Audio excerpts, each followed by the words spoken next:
Hilo gorofa unaoliona hapo nyuma ni Chief Godlove Foundation.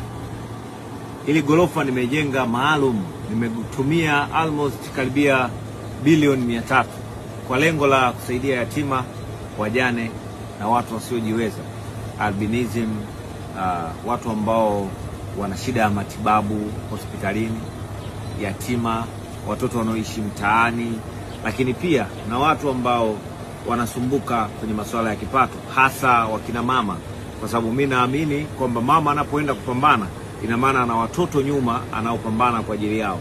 Kwa hiyo binafsi hili jengo sio kwa ajili yangu, ni kwa ajili ya watu ambao mimi naamini nikiwasaidia Mwenyezi Mungu anazidi kunibariki na kuniinua.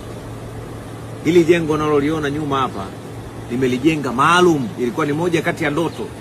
Hata wewe kipindi nahisi ukiwa unakuwa uliwahi kusema nikiwa mkubwa nitakuja kusaidia maskini, nitakuja kusaidia watu wasiojiweza. Lakini sasa hivi umekuwa hakuna kitu unachofanya kwenye dunia.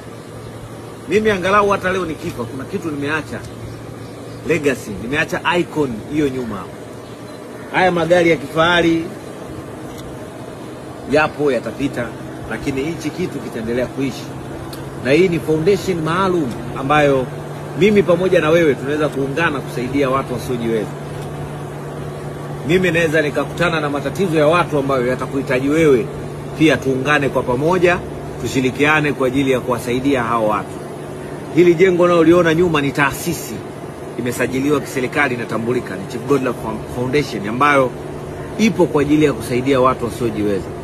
Kwa hiyo kama kuna watu ambao unahisi wana shida za matibabu, kama kuna vituo vya watoto yatima ambavyo unajua vina uhitaji, kama kuna watu ambao unaona wana matatizo na unahisi wanaweza wakapata suluhisho la matatizo yao Chief Godlove Foundation, unaweza kunitumia ujumbe mfupi wa kuelezea watu wenye matatizo, au kanitumia picha au video ya huyo mtu mwenye shida nikamsaidia, tukamsaidia. Kwa sababu kuna muda utafika nitatoa namba hadharani za Chief Godlove Foundation kama kuna mtu atakuwa na shida na matatizo, kwa sababu sintaweza kusaidia kila mtu peke yangu.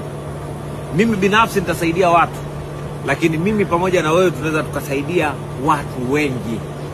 Sijui umenielewa? Hapa huu ni uwanja maalum kwa ajili ya kama ya watoto yatima wamenitembelea, kama tuna kikao, kama kuna seminar, au kama kuna jambo lolote ambalo tutakuwa tunalifanya kama foundation. Kwa hiyo hii foundation ni bilioni 3 ambayo mimi pamoja na wewe tunaweza tukawa pamoja tukasema tumetoa kwa ajili ya watu wasiojiweza. Mimi binafsi ndoto yangu ndio hii.